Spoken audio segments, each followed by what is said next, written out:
โอ้น้ำนี่สุดยอดเลยพี่น้องน้ำจะทึบมึงไก่เดิมเนาะไปเด้อนี่กับสบายดีพี่น้องเมื่อสกูสกุลวันนี้ก็มาพบกับอาเตียนไลฟ์สไตล์อีกคือเก่าเด้อพี่น้องเด้อหลังจากที่บ่ได้เฮ็ดคลิปยาวมาเป็นเวลาเกือบ1 เดือนพี่น้องมื้อนี้ขอได้มีโอกาสได้ไป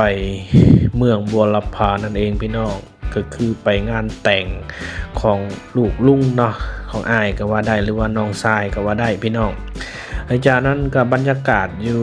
ตามทางพี่น้องค่อยก็ได้ถ่ายเอาหมู่บ้านต่างๆอยู่ตามเส้นทางเนาะจากท่าแขกไปเมืองบุรพาเนาะแต่ในที่นี้เนาะอันนี้คือค่อยสิขึ้นไปเบิงน้ำตกตาดเสียงลือและก็น้ำตกตาดหรือว่าน้ำหลอดเซบังไฟนั่นเองพี่น้องคือเราทำน้ำหลอดเซบังไฟเนาะแต่ว่าเฮาสิไปฮอดจุดนั้นว่าสิมีหยังเนาะเฮาก็พากันไปเบิ่งพี่น้องอันนี้คือเฮากำลังขี่รถออกจากเมืองบัวลพามุ่งหน้าไปทำน้ำหลอดเซบังไฟนั่นเองพี่น้องเพราะว่าตอนแรกนี่เขาบ่มีการคุมงานเนาะมื้ออื่นเช้าพุ่นแหละเขาจึงสิมีการคุมงานเนาะเพราะว่างานแต่งอยู่ที่เมืองบัวลพาเขาจะจัดในกลางเว้นพี่น้องกลางคืนคือเขามาเฮ็ดอยู่เฮ็ดกินนั่นเองพี่น้องตอนนี้เฮามาฮอดสถานที่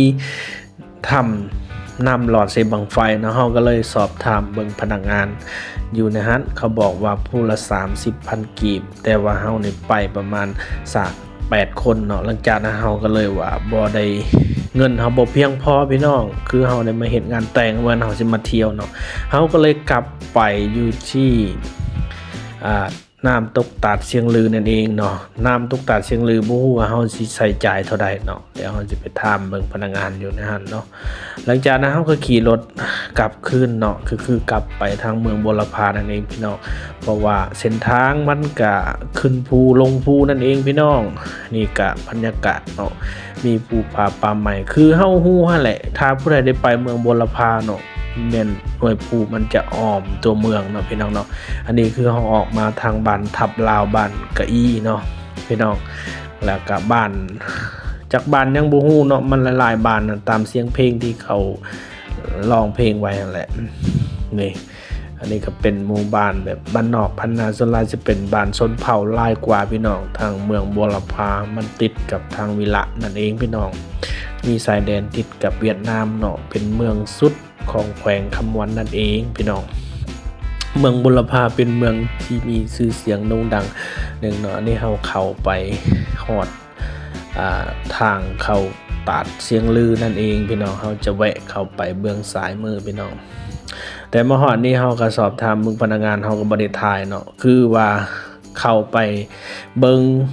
ตาดเชียงลือเนาะประมาณจากทางเข้าไปนี่ประมาณเกือบ20 กว่าลักพี่น้อง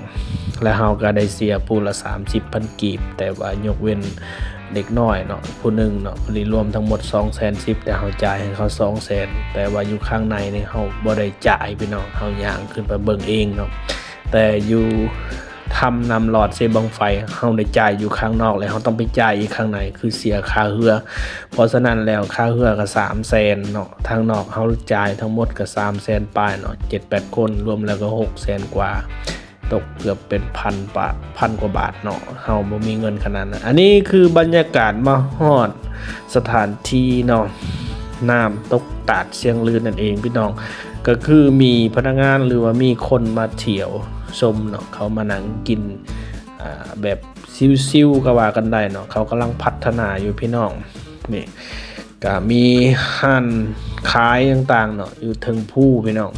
นี่บรรยากาศอยู่แบบหอบๆเนาะคอยก็เลยว่าได้ถ่ายคลิปยาวเนาะประมาณมันหลายอยู่พี่น้องแต่ว่าคอยตัดต่อออกเนาะนี่คือ